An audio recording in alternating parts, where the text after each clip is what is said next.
नमस्कार दोस्तों, मैं सुधीर खांडेकर अपने YouTube चैनल सुधीर व्लॉग में आपका स्वागत करता हूं। और जहां तक हमारी ये श्रृंखला जो चल रही है, इसमें जैसे हमने पिछली बार भी एक बार इसका जो जेनर है वो चेंज किया था और मेडिटेशन टेक्निक पर भी बात करी थी। तो उस समय जब मैंने बोला था रिलैक्सेशन के संबंध में, तब उसके संबंध में मेरे पास कई फ़ोन भी आए और कुछ लोग व्यक्तिगत रूप से भी मिलने आए मेरे पास में, और उनने ये रिक्वेस्ट करी थी कि आप अपने आगामी वीडियोस में रिलैक्सेशन टेक्निक भी हमको सिखाएं या बताएं।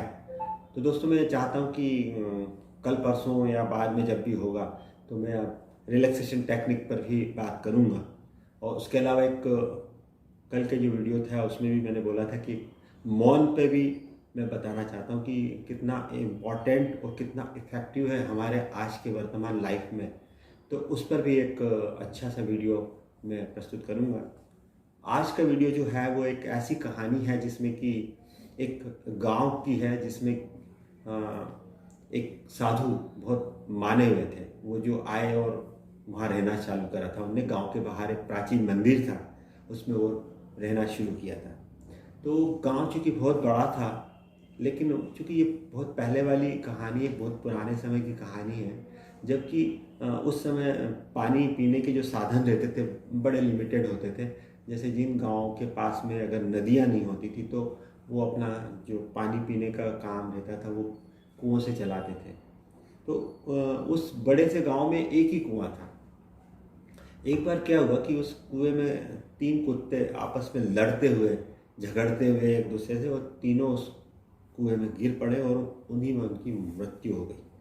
तो गांव के लोग इकट्ठे हुए, बोले अब क्या करें, क्योंकि वो 1 दिन हुआ, 2 दिन हुआ, 3 दिन हुआ, तो कुत्तों की जो लाशें थी वो सड़ने लगी और गंदी मतलब स्मेल भी आने लगी, और लोगों ने पानी पीना, अब चूँकि गांव में एक ही कुआं था तो बड़ी दिक्कत होने लगी, दूर से लाना पड़ रहा था पानी।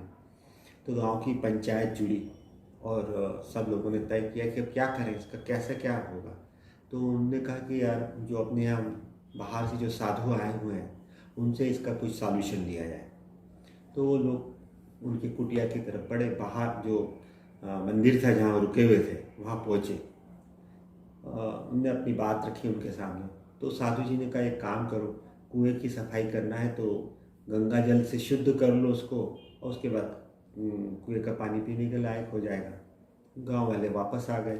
और चूँकि हमारे यहाँ की परंपरा भी है, जब भी लोग गंगा जी के वहाँ जाते हैं तो बहुत सारा गंगा जल लेके आते हैं। तो गांव में उस प्रकार से बहुत सारा गंगा जल था। उनने 10-20 बाल्टी गंगा जल उस कुएं में डाल दिया। लेकिन 2-1 दिन हुए, लेकिन कुछ नहीं हुआ। वो तो वैसी स्मेल आ रही थी और पानी वैसे ही शुद्ध था। तो 2-4 दिन बाद फिर आए पूरे लोग महात्मा जी के पास, बोले वो तो कुछ नहीं हो रहा। तो महात्मा जी ने कहा एक काम करो, कोई एक अच्छी सी कथा करवा लो वहाँ पे, और सब गांव का एक भोजन रख के वहाँ पे भोजन प्रसादी हो कर लो और कथा कर लीजिए। गांव वालों ने फिर जाके एक सत्यनारायण की कथा करवाई और भोजन प्रसादी पूरे गांव वालों ने प्राप्त करी। फिर देखा तो 2-3 दिन में, लेकिन वो वैसे ही के वैसे ही पानी था, वही स्मेल आ रही थी, वैसे ही गंदा था। फिर आए, बोले महात्मा जी वो भी कोई कारगर नहीं हुआ। तो बोले एक काम करो, अब जैसे गंगा जल आपने डाल दिया, कथा और करवा ली, तो एक काम ये बताओ कि आपने जो है वो जो कुत्ते मरे थे वो अंदर उनकी लाशों को बाहर निकाला कि नहीं निकाला। तो गाँव वाले बोले नहीं, हमने उनको कुछ नहीं निकाला, हम तो आपके पास रेमेडी लेने आए थे, आपने जो बताया वो हमने कर लिया। तो बोले सबसे पहले तो उनको निकाल के फेंको, तब तो जाके वो ठीक होगा पानी। तो गांव वाले फिर वापस गए, फिर वो कुत्ते उत्ते बाहर निकाली, उनकी लाशें जो कि हड्डियों जैसी हो गई थी। और धीरे धीरे पानी, वैसे भी कुएं का पानी अपने आप स्वच्छ होने का उसमें एक प्राकृतिक है ही वरदान, तो वो होने लगा। दोस्तों, कहानी के पीछे जो मकसद कहने का है वो ये है कि जो हमारा जो शरीर है ये एक गांव की तरह है, और जो काम, क्रोध और लोभ है, ये तीन कुत्तों की तरह है, और जो हमारा विवेक है वो कुआं है। जब हमारे विवेक में काम, क्रोध और लोभ ही गिरे पड़े रहेंगे, तब तक हम लोग अपने उन जो हमारी वास्तविक पहचान है, जो हमारी वास्तविक क्षमता है, उससे हम कभी भी ऊपर उठ नहीं पाएंगे। जब तक कि हम इन तीनों चीज़ों को कंट्रोल नहीं कर लेंगे तब तक हमारा जो है, जैसे कि उस गांव का हाल हो रहा था, बेहाल हो रहा था, वैसे ही हमारे जीवन का भी बेहाल होता रहेगा।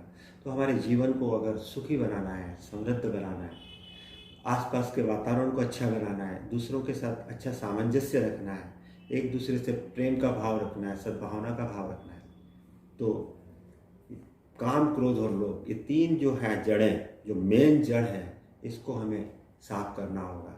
तभी जाके हम एक अच्छे वातावरण में जी पाएंगे, एक अच्छे समाज की हम निर्माण कर पाएंगे और लोगों में मैत्री का भाव जागृत होगा। तो धन्यवाद दोस्तों, ये कहानी आज यहीं समाप्त होती है। चाहूँगा आपकी इस पर भी प्रतिक्रिया हो, और कल परसों के जो मेरे रहेंगे नेक्स्ट जो एपिसोड बनेंगे वो हमारे रिलैक्सेशन टेक्निक पर रहेंगे, और जो कि बहुत ही इम्पॉर्टेंट टेक्निक है, जीवन में आमूलचूल परिवर्तन करने वाली टेक्निक है, उसको भी देखना न भूलें। आज के इस पर आप अपनी प्रतिक्रिया जरूर दें। धन्यवाद, नमस्कार।